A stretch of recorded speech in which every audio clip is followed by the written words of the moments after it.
Good morning, everyone. Let's try this again. Take two.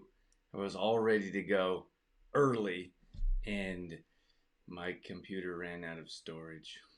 Oh my gosh. The storage issues. The dreaded storage. Does anyone else have that issue? I think most people use their phone for everything, which is fine. But my phone runs out of storage too. I had someone look at my phone the other day and they're like, "Whoa, you got a few pictures on there, do ya?" But I take pictures of everything because it's ABM. Does anyone know what ABM stands for? Good morning, Mom. Let me pull you guys up here and make sure we're on the right page. I always like to double check. ABM stands for Always Be Marketing. That's how we roll. So, anywho, that means that your phone is often full of storage. Oh, looks like I'm live. Your phone, your devices are often full, which is a problem. And yeah, let me know how you guys are doing this morning. It's Friday. The sun is kind of shining. It's Alberta, so the sun shines, and then it gets cloudy, and then it rains, and then it snows, and then the sun shines again, and that's all in 1 hour. So today I'm going to talk about reliability, and that will be our main topic today. We have Dana's in here, and Vanda's in here, Heather's in here. Good morning, everyone. We are. I like Fridays just to come in here and hang out and talk with our audience a bit. It's nice to be able to connect with you guys and just have open conversations. I really love it when the show is interactive and people are asking questions or commenting. That's always better for me. I mean, I always feel like it's a more successful show than just one giant monologue. So let's see. We got Vanda's in here. I already said this. You guys have already said your good. I've already said my good mornings to you. Vanda, how is your house doing? I don't think you ever sent us your new address yet, did you? And then Heather's in here. Good morning, everyone. All these beautiful people. We're so fortunate. We really are. Like our audience is amazing. Like when we look at our list and the people that we know, it was a few years ago, and we did this. It was like a whole breakdown of our business, and we sat there for I don't even know how long it was. It was like 6, 7, felt like 8 hours, and we pulled our business apart. And we sat there with a business coach, and they were giving us some direction and just helping us out really. And they would talk about sales funnels and this and that, like opt-in pages and what's successful in your business. And she was amazed. She would go through different types of people, and we'd have like different people in different categories and customers, potential customers, leads, hot leads. Like probably not all that exciting to a lot of people, but she was amazed. She said she's been working in the industry for 20 years. She said she's never come across a couple that knows their audience so well. Because we would say, well, these, like, she's like, give me an example of these type of people. And then we'd list like 4 or 5 people. She said in most cases, her clients would list one or two. And then we would have conversations in front of her like, oh, well, that person should go there because of this is their job, this is their family, they have kids. So it was pretty funny, but that's just normal to us. Like that's something important for us to know our audience and stay connected. I just thought it was interesting because she was like, "Oh my gosh," she's like, "You guys know your audience so well. I don't think I've come across anyone that knows their audience as well as you guys do." But our audience is important to us, and like I talked about in the past. Like I put a post up about how we like to choose our customers. Like we know that some people come into our lives that are gonna be a handful, and then but those people, like when people are come into our lives, we want people to be positive because this is our job. It's not just our job, but this is our life. So we want positivity, positive people to come into our lives. And then it's really difficult when you have difficult customers. Like they stress you out. They're always complaining. They're always upset. Always questioning. Like your price is too high or something about the pet. Like people that are always going to complain. And quite honestly, those aren't the people that we want as customers, because then you're always stressed out and you're always worried that nothing you do is going to be good enough. What does Vanda have to say? It looks different. I love it. House is a work in progress. Have fun with it all. I think you have my new address, but I'll resend it. Okay, maybe you sent it to me. No, this is a green screen, Vanda, but that's cool that it looks real. Can you see that? This shiny spot up there, that's tape holding up the green screen. Yeah. So we actually want to paint that wall. We've been planning to do it every weekend for a month, and we haven't painted it yet. So that would help with some of the. What does it look like on my? Looks a bit clearer on the phone, but like what I see is a bit different. Maybe you can't see that tape. Yeah, you can see that tape. So you can see that tape up there, and then you can see tape up there. So no, we're not trying to trick you or be in different places. I just thought it was a cool background. I often have the beach background because it's beachy, and then we have the last couple of times we did the a similar background. So um, we did the same background. So I wanted to change it up and do something different. That's all. Why isn't magnesium citrate one of your magnesiums? Um, we want to be different. We want to be different. Magnesium citrate is fine. Like it's not one of the top ones if you ask me. It's mass. It's not that it's mass produced, but it is mass produced, but most companies use it, and I don't think, like, if you look at the benefits of the different number of different magnesiums, is not usually at the top of the list for anything. So we look at, you could look at chloride, for example, magnesium chloride. It's the most absorbable magnesium. Magnesium threonate is the only one for your brain. It can it can break through the blood-brain barrier. So good question. But it's like in business, you have to understand, like, not you, but we always have to differentiate and be different. Like, for us to sell the same product everyone else is, like almost every company either sells an exclusive citrate or a mag with citrate in it, and that's just not something that interests us. But also through research, not just because everyone's doing it, because sometimes, like, I just have a brain that naturally goes to do something different, and I think there's a name for that, but I don't know what that name is. But um, I sometimes I have to be like, okay, don't fix it if it's not broken. Like, we have new products coming out. We're always working on new products, but I'm working on a handful of new products, and they're actually, I don't know, some are supposed to get here this week or early next week. I'm really excited about. But sometimes it doesn't need to be drastically different. Like, you don't fix the wheel if it's not broken, right? Is it the wheel or the clock? So sometimes I get like too extreme, and then people are like, "Whoa, that's a bit too much." And of course, those products fail. So we have to find a happy medium to differentiate and give people what they want. Like the activated charcoal, for example, people wanted people wanted capsules, and I personally wanted powder. Like, I wanted powder is easy one for me. You could throw it in smoothies, possibly. You could easily mix it for a mask or for your teeth. So there's a lot of benefits to the powder for me. But we pulled our audience in three different groups, and every time it was like 90-10 or 80-20. Was everyone was saying capsules. So it's difficult to be like, like, early on in business, I would develop products that I wanted, which is fine. And all the products that we have, we use. I won't invest in a product or a product line if we won't use it, or if we don't use it ourselves.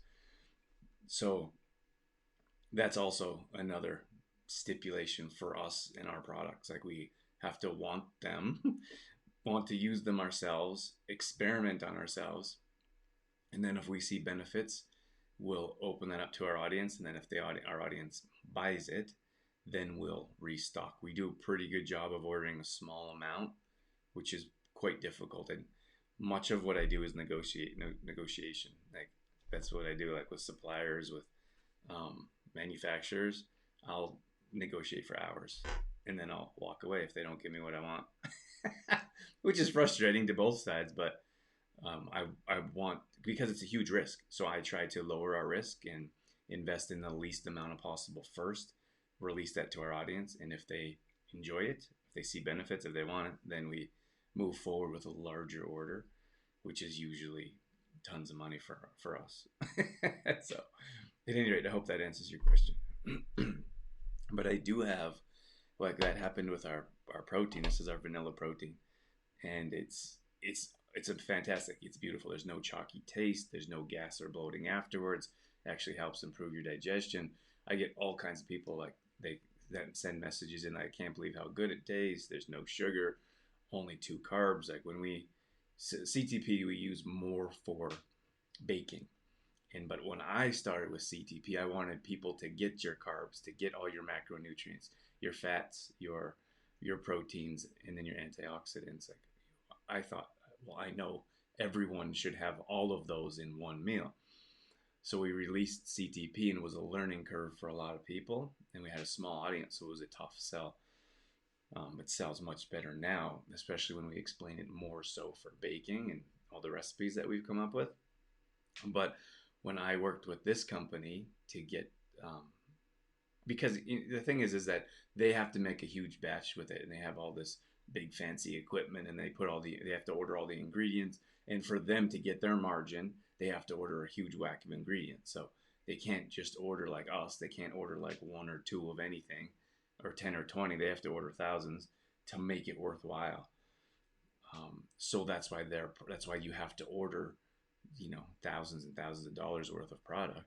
So I negotiated down, and we started off with a small batch, and I was like, hey, look, we're a small company, we're growing quickly, we have a good audience. If you will do a small batch for me, in that sells. I said, I love the ingredients, we love the taste. They sent samples back and forth for months and months, and then they're like, well, this is the price. I said, no, I don't want that to the price. I want this to the price, and this is the quantity. Like, I don't want to order 10,000 units, right?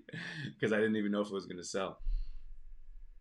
So, at any rate, that's part of the job. That's what we have to do. And then once we know it sells, we'll put in a big order, and then we have to try to sell it. Because we're sitting on a huge stack of inventory.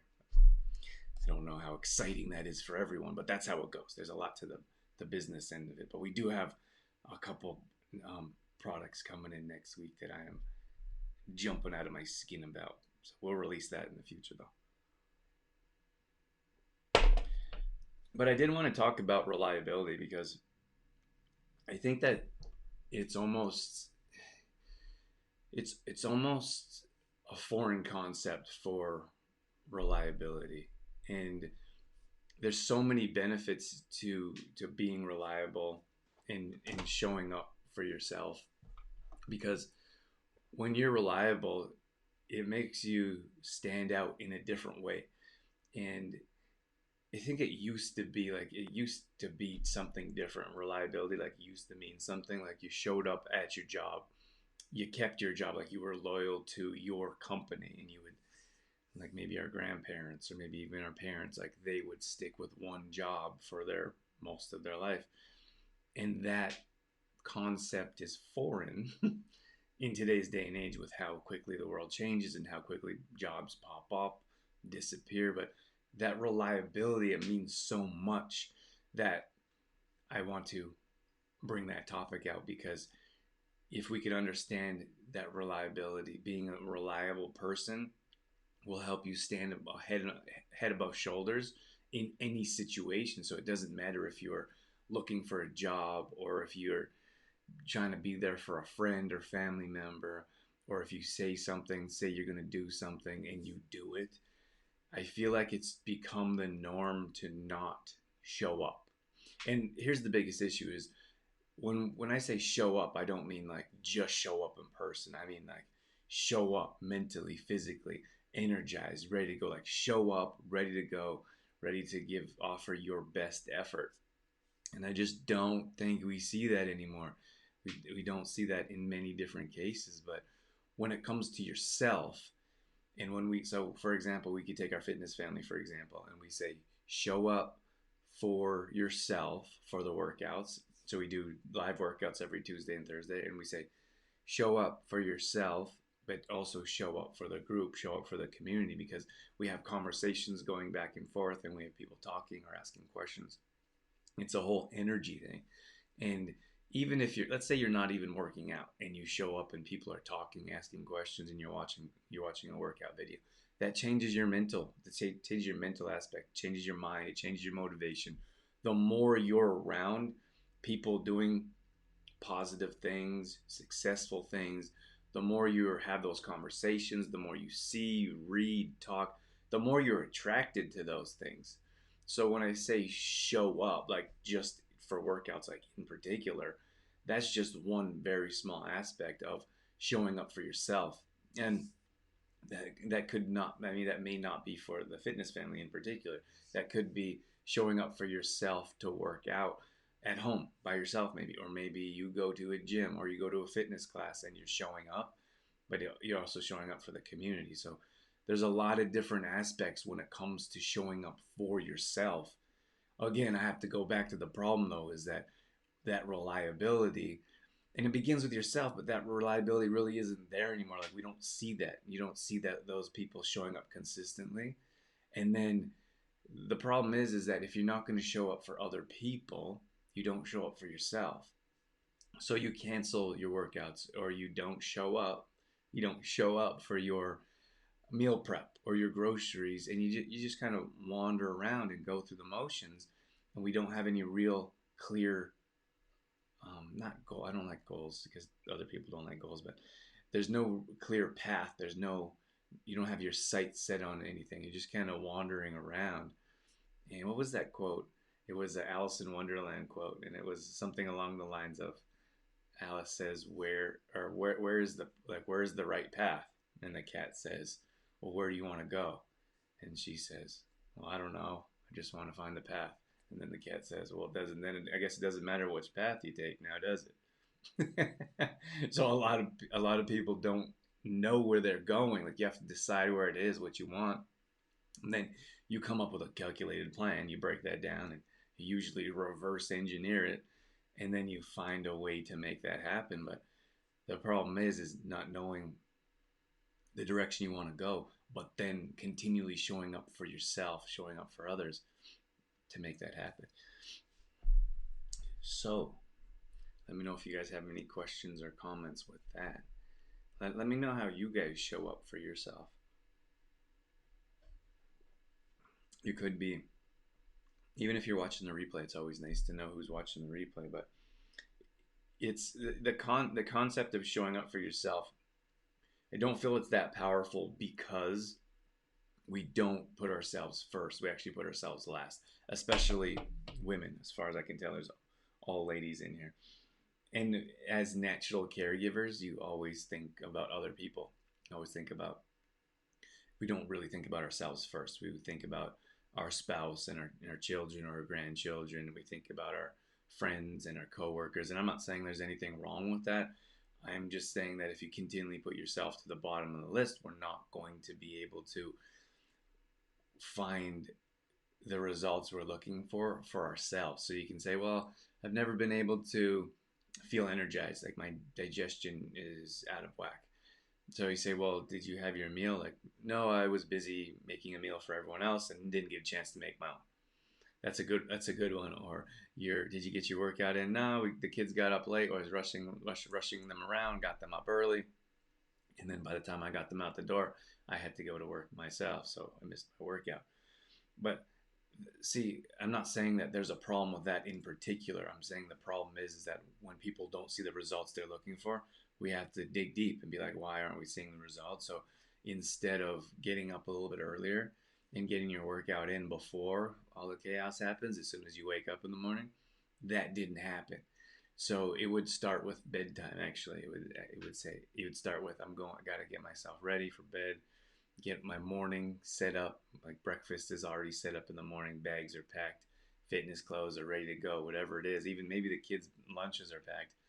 I know it makes it difficult if it was a crazy day and you didn't get a chance to do all these things.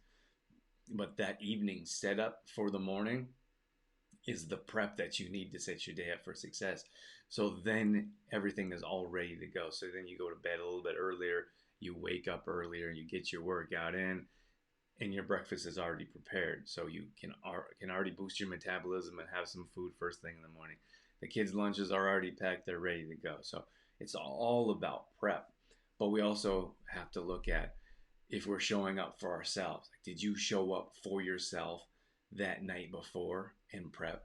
Did you show up that night? Did you show up for yourself when you told your neighbors that, hey, I'm not coming over for that extra drink. I got to get myself prepared. So showing up for yourself is going to help you show up for others in the future. Just think about, I like the glass, like the half, the glass half full analogy. But if you look at a glass, for example, like you could do the things that fill your cup up.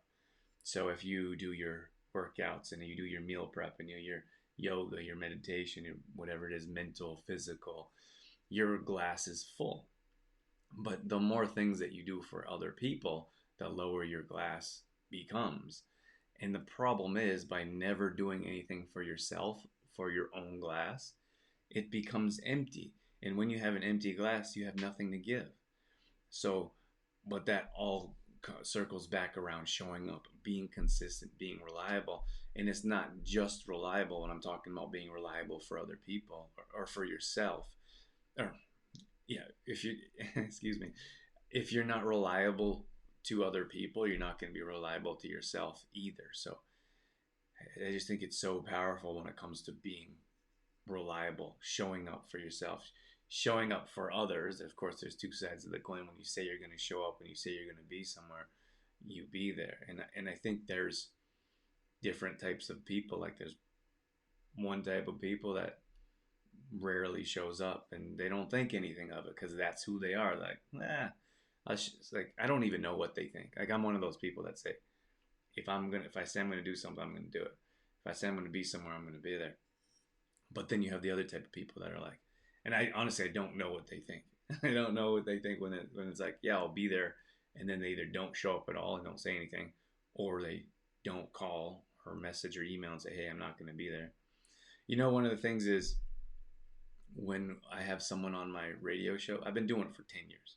10 years every single week. Sometimes we have some replays, but there's a time, there's a 2-3 year stretch where I was doing 3 shows a week and I wasn't putting them on radio. I was just putting them out as a podcast. So consider that for 10 years, every single week. And if I had a person that canceled, 9 times out of 10, they'd cancel again. And if they canceled again, they would not show up for the 3rd time. Isn't that crazy? But that's the type of people. So now this sounds harsh, but now if I have someone cancel, I don't rebook them. And I know things happen. And if they're like, hey, if they give me like an explanation, like, hey, look, I'm really sorry. This is what happened. But most people, they just don't care. They're like, hey, so the publicist might say so and so had to cancel, or that person sends me a one-liner. They may apologize, they may not. Hey, gotta cancel, or hey, can't make it today. Can we reschedule? And I say, well, message me in 6 months or message me in 3 months, and we'll try to figure something out. And they don't, because they're those people that don't show up. They're not reliable. And I'm not saying things don't happen in life. I'm not saying that. They're not saying that you, like if you're the type of people that can't cancels once, you're gonna cancel all the time. But I'm saying at least in the radio industry, in the interview industry, that's how it works every time. And it's challenging because you want to give people a chance and you want to give people a break. But I really feel like how you do one thing is how you do everything. How you do one thing, like if you're the type of person that's going to show up once in a while when you're supposed to be there consistently, how can you be reliable for other things? You know, like I've had like sometimes people are like, hey, I want to do this work with you, and then they're like, let's do this, this, and this. I'm like, all right, well, let's just start off with one thing first, because that's how I feel you're going to do this one thing is how you're going to do everything. And if that doesn't work out so smoothly in the first little bit, I could tell, like, right away if someone's going to show up late. They don't show up late once in a while. They show up late all the time. If their work is like pretty good one time and then it's mediocre the next time, then that's how they are. Like, like how you do one thing is how you do. That they're probably not going to do a great job all the time. So I think it's important to pay attention to these things in relationships, and how your reliability is, how other people in your life. Because if you can't depend on someone, that's the essence of being in any type of relationship, like whatever relationship it is. Doesn't matter. And I'm talking about any type of relationship, saying hi on the street. Like, it doesn't matter what kind of, how minimal an intimate relationship, whatever it is. But if you can't rely on someone, if you never know what they say is going to happen, what do you have? Like, I feel like you have nothing. Let's see what Sharon has to say. Thanks for the comment, Sharon. It's nice to have some conversation going on here. She says this is a hard one in some areas and easy in others. I think if we have to choose what areas, we need more showing up. Otherwise, we are stretched too thin. It's not easy to say no to some things that we don't need to be showing up for, and allow time and energy to show up for the important things. Yeah, absolutely. Great comment there, Sharon. It's challenging. It's challenging, but I would probably debate a little bit.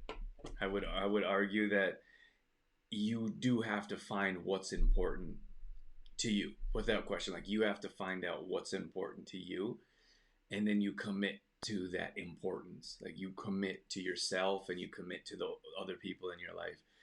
And that's why it's like time is so important. That's why when I say, it's when you guys show up to these lives, or when we have customers that go out of their way for us, there's nothing more valuable than your time. You can't trade it. You can't make more of it. You can never get it back. Like, time is the most valuable commodity, if you will, that we will ever have. So we're always grateful when people come into our lives, but you have to be so disciplined with your time. And I feel like I've been doing a better job of that, because sometimes you get like, oh, I'll get to that later, or it really bothers me when I have a list of things I know I need to do but don't do them. So I try to do them right away. Like, I try to do things like, I gotta get that done, I do it.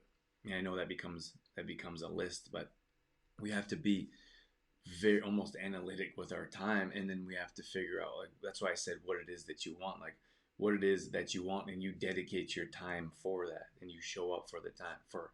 And I really think it's easier to show up to the things that don't really matter.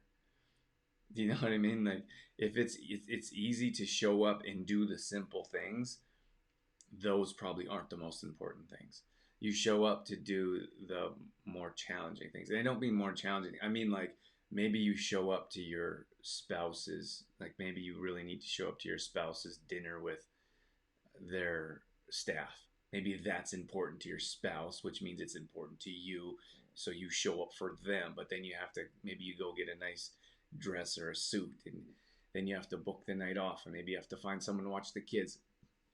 Whatever it is, I feel like that's more important than sitting there. Most of us sit there and scroll through our news feed. Like, how many hours a day do we scroll through our news feed? Like, it is madness how often we scroll through our news feed. And we all do it. That's become our life. It's become normal, and it doesn't matter what age. I see the youngest kids with little phones scrolling, doing their little videos, and then you see grandparents now that are doing the same thing. And I'm not saying there's anything wrong with that. I'm just saying that if you're saying like, oh, I don't have time, like, we know people will sit there and scroll through their news feed first thing while they're in bed. They'll sit there and scroll through their news feed for 10, 15, 20 minutes. Well, we teach you how to get a workout in 20 minutes. So then you have those individuals that I would say don't show up for themselves and don't show up for a group or for a community. And they say they don't have time. Meanwhile, your time is dedicated to flipping through a news feed for 20 minutes in the morning. So I think we have to be real with ourselves. and understand that there is a way if we are if we are resourceful and can and will find different ways to make these things happen. The problem is that we say one thing and we do another thing. Like it happens all the time. We say, "Oh, I wish I was." How many people say, "I wish I was fit and healthy," and then how many people actually do the work to make it happen? There's a huge gap there. So our job is to close that gap. If we could find more ways and more reasons to get people to take action towards the goals that they want, but people can find excuses for anything. Absolutely anything. It's crazy, isn't it? Like we could justify anything, we could find excuses for everything. But then, I talked about last week, like that's how our mind works, that's how our brain works. And we have to recondition ourselves. Oh, every time I see a truck come by, every time I see a delivery truck go by, I get all excited. And I track my um, I track the tracking numbers far too often. Track my packages, and I was like, stop track. I said, stop tracking your packages. So I'm not gonna track my packages.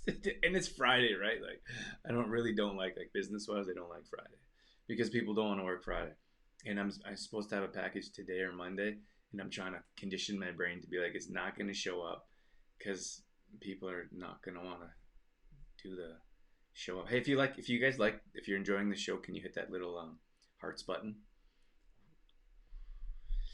Okay, let's see what Sharon has to say. She says, "Awesome, love a good debate," and yes, I totally agree. There's a character involved. If you're always late or saying you'll show up and don't, it seems like a flaw in the person's pattern of living. Yeah, and that's true. And I don't mean to. I'm not trying to put anyone down. I'm just saying that's how it is. Like those are the different types of people. And don't get me wrong. Like you I believe you can change. Like you can go from a person that is kind of flighty, shows up sometimes and doesn't, to someone that shows up all the time. I think you can change that. And I also think you could be a person that like sometimes life happens, and we that happens to all of us. Like sometimes life happens and you aren't able to get to your appointment or you have to cancel. Like those things happen without question. I just feel like it's too easy. Like it becomes a pattern and it becomes a habit. And it's too easy to be like, oh, sorry, didn't happen. Like you know what? For me, I really dislike canceling. I do everything possible to not cancel once I set an appointment. And I really don't like setting appointments anymore because the thought or fear of being or having to cancel, like what if something comes up, which is funny because I've been doing interviews. Most of you would know Exploring Mind and Body. It's a podcast. It's a holistic health show and also a nationally syndicated radio show or all over the world on terrestrial radio. But I really dislike setting appointments now because we're really busy with work and like so many things come up in a day. And I'm like, I don't want to cancel. But once I set that in my calendar, I try to get that set in stone. Like that's where I'm going to be without question. And I'm pretty good at being there. I'm pretty good at making that happen. I can probably count on two hands how many times I've canceled in the last 10 years. But it gives me a little bit of stress because I'm like, oh, when I book that in, then I know like that's where I got to be. And I suppose that should be relieving to some people. But yeah, that's all I'm saying is that it could be insulting to some people being like, but I mean, it's the truth. So the truth shouldn't insult, like, the truth shouldn't insult people. And it's always mind boggling to me when you tell someone like factual information and they're angry about it. Like, it's not my facts or like science. Like, we have a lot of science and research stuff going on now. And if you repeat science that people don't want to hear, they get so angry. And you're like, why? I'm like, what are you angry at me for? I'm just repeating or I'm just showing you what the science says. It's crazy to me. Sharon says, kids mess up the best of plans. Ouch. So true. Yeah. So, yeah. And I'm not gonna comment on the whole kids thing. Like, just don't try not to let those kids be a continual crutch for you why you're not showing up. But don't get me wrong, like there's lots of things that go into being a parent. Probably the hardest job ever. Them always evolving, always changing, being responsible for a little human being. That's profound. Like that's amazing. Like parents do such an amazing job on a regular basis. Just make sure that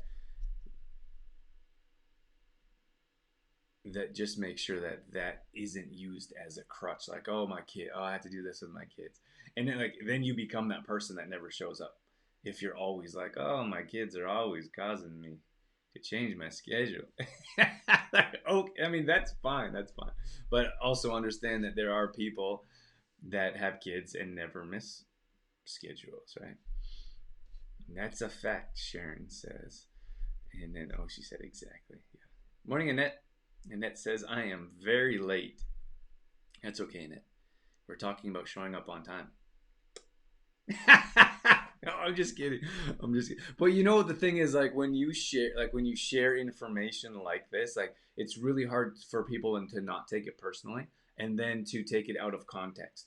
So I don't mean, like, I'm not saying, like, for example, I'm not saying, Annette, if you're going to show up for a live, show up on time. That's not what I'm talking about. Obviously, most people would understand that. I'm talking about in day-to-day life, and you're showing up for yourself when it comes to working out. And we're a health and fitness business. We do nutrition and workouts full time. So that's the angle I want to cover. But it could be anything. It could be business. Like, if you always say you're going to, like, if you say you're going to meet a deadline and you never do, well, then you become an unreliable person, and then people stop coming to you. Like, people stop coming to you because they know that you're not really going to be that person. And I do that myself. Like, I could use some help from some individual that I know they could help, but I also know that they're very unreliable and probably aren't going to show up when they say they will. So I just think it's such a hard world to be in if you can't, if no one can rely on you. I don't know how we live. Like, it's really difficult to live that life of kind of showing up or not showing up, or being there and not being there. But people get by like that all the time. So maybe it's not such a big issue. I don't know. Workout 10 and a brutal date? What happened in that? What do you mean? Workout number 10 was a tough one. Yeah, and that's in our Fit Fam, and we had workout number 10 scheduled, and that is a tough workout for sure. I don't even know how many workouts we have now. We've got to have over 100 different workouts. Workout 10 and a brutal. What happened with your date, Annette? Tell us. Share with us. Um, Thanks for the hearts, you guys. What did you say? Burries, such? Oh, burpees. Did you say? I don't know what you're saying. Burpees? Is burpees in number 10? I don't even know. Maybe that's the last exercise in workout number 10. That's a tough one. But that's what I have for you this morning. Like, that's all I wanted to talk about is the reliability. And I also think those people that are reliable, they'll be accountable to themselves. Like, they'll be accountable to the situation. And I think it's pretty difficult to work with individuals that won't take accountability and aren't reliable. And that's all walks of life. That's, like I said, like that's, and it could be in any type of relationship. It doesn't have to be business. Could imagine having a spouse that's like, hey, I'll be there for dinner, so you make dinner and they don't show up. So then the next night you make dinner and they don't show up. Like, how do you function like that? I don't know. But and then taking accountability for maybe not showing up or not being consistent. That's another tough one of, oh, it wasn't my fault, it was someone else's fault because of this, or it was the kid's fault, right, Sharon? I'm just kidding.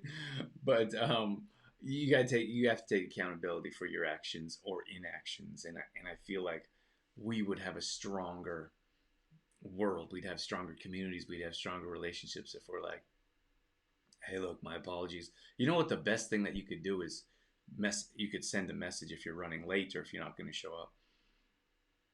Probably running late more than not showing up. But if you're running late, you say, hey, I'm running a few minutes behind.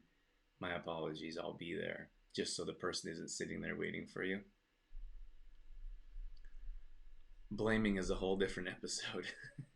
Yeah, well, that's the accountability that we're talking about. And it's so easy just to put it on someone else's shoulders, like it's never your fault. But I think those go hand in hand. Those individuals that don't show up on a regular basis, it's easy for them. They don't take accountability, so it's always someone else's fault, which is why they always don't show up, or always flighty, or what's another word for it? Flaky, or they show up sometimes they don't.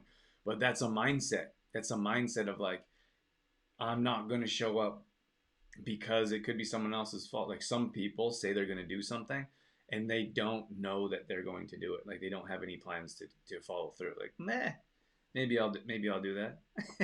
Right. They don't have, when they say they'll do something, they don't have they're not fully committed. And of course, right now I'm talking about people that actually maybe show up for an appointment or show up for a date. And it doesn't have to be a intimate date. It could be a golf date or a hair date. I don't know what ladies do. but but that's the mindset of like, it's not my fault and it's going to be someone else's fault. So if I don't show up, no big deal. It's not my fault anyway. It's someone else's fault. So that needs to be changed. Need to change our mindset of taking accountability for yourself, for your own actions or for your own inactions, and then committing to doing what you say you're going to do. If you say you're going to work out Monday, Wednesday, Friday, you show up for yourself and you get your workouts in. If you say you're going to meal prep every Sunday, then don't let anything else get in the way. Oh, I had this come up, or actually this came up, or we're going away that weekend, or it's camping season. Like, we could think of any single excuse that we want to, if we want to. So all you're saying is that you don't really want to get that done, and you don't really want to accomplish that goal. That's what you're saying is, and some people will say, hey, I can't do that because this, and this. And I'm like, that's fine. Then you can't achieve the goal you want. I'm not deciding that for you. You're deciding that for yourself through inaction or finding more excuses than solutions. So, and it's hard. Sharon says, ouch, but it's the hard truth that people don't want to talk about and they don't want to find reasons. Like, we don't really want to change. But I'm okay with having the conversation around it. Like, it's not personal. I don't have any personal issues. I think it'd be probably a mistake to anytime I had an issue to talk about it, because then people would be like, oh, they're talking about me. Like, I don't have that issue right now. I mean, sometimes those things come up in life, but it's never one person, or it's never one situation where I'm like, hey, let me talk about this. I usually try to talk about something at least weeks or months, if not years later, because it's not about one individual. It's about how we are as a whole. Like, we all know people that sometimes show up and sometimes don't when they say they are. Like, we all know those people that are unreliable. Like, we have them in our life continually, and all I'm doing is trying to shine some light on the subject of yourself. Like, those of you watching, like, probably those individuals wouldn't be watching this. They probably would get offended and leave right away. Like, oh, that's not me. It's someone else's fault. It's not my fault. But I just think it's nice to know, like, have the conversation about, hey, we can change. Like, you can make the changes in your life, and you can be one of those people that are reliable and show up for yourself, and you show up for other people. You can become that person if you're not. And if in this show can reinforce you being that person if you're already there or already mostly there. But I mean, we can always like, oh, I'm too busy, got so many things going on. Like, we can all be in that boat, and we get super busy sometimes too. But I think being reliable is special. Yeah, thanks for sharing that, Heather. I appreciate that. And like, it's hard to admit that. It really is. Like, most people, I talked about that at the beginning, Heather, like, most people will show up for other people. And that's the caregivers. I mean, that's the caregiver that we talked about. But those are the two sides that we kind of talked about, like, earlier. Like, you put yourself last, so you don't get your workouts, and you don't get it's always giving, and then you have your empty cup, and then you have this much to give, and it's not really a lot. It's not really a lot. It's not really enough. So then you take from yourself, and you're down here, and we're basically drowning. We're like trying to pull ourselves up. We're trying to get ourselves together, and that's where we become stressed out, and that's where maybe anxiety, depression could come in. Like, I can never catch up, and your mind goes crazy. I'm not saying you in particular, Heather. I'm just saying that there's a lot of people in that boat where it's like always giving, always giving. You have nothing left, and then there's nothing left for you personally. You can't get your own stuff in. It could be mentally, could be physically. Now we have all this mental health coming up, all these mental health issues also, which is another issue. But you have nothing in your cup to give to others, including yourself. So it's kind of crazy how we are. So those are the two different aspects. I kind of ended with, you're showing up. I mean, those type of individuals that are very unreliable, but you have to, like, what I'm trying to get at here, Heather, is that you have to be reliable for yourself as well. Like, if you say you're going to do something for yourself, you have to do something for yourself. If you're reliable for other people, be reliable for yourself as well, because that will make a huge difference in your overall lifestyle as well. Once you start showing up for yourself, it becomes easier to show up for other people. Just think about how good you feel. Like, if you feel really good after prepping on Sunday, your whole week is set up for success. You feel good, you're energized, you're in a happy mood.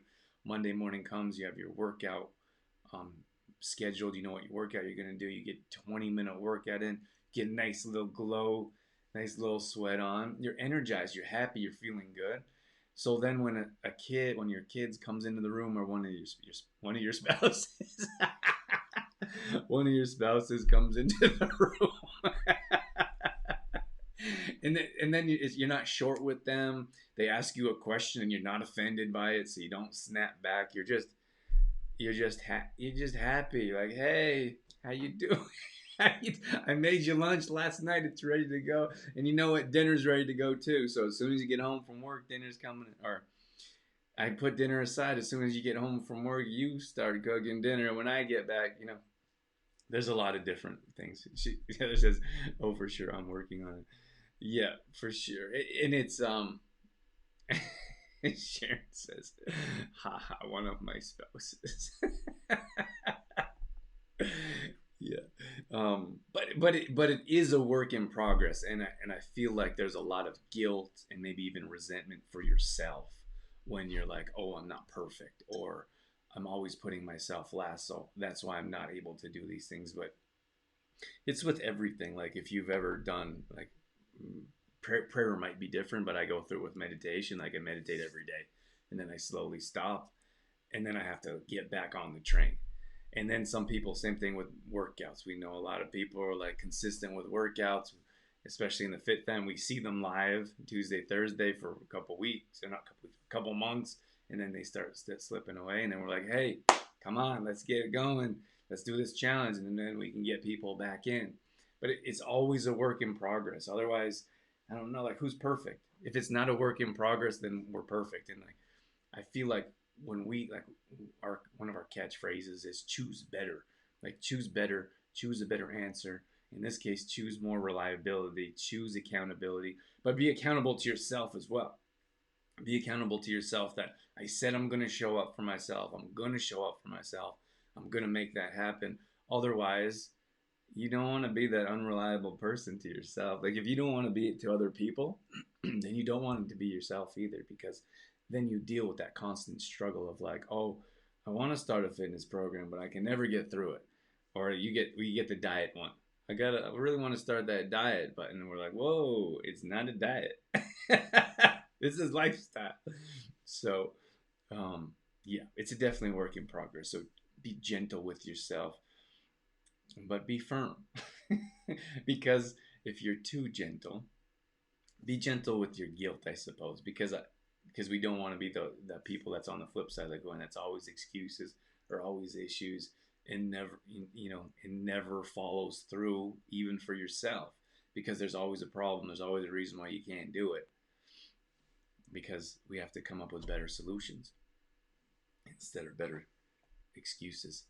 All right, everyone, I'm gonna let you go. Thank you so much for hanging out with me this Friday morning. Let us know if you get through the replay. That's always nice to know.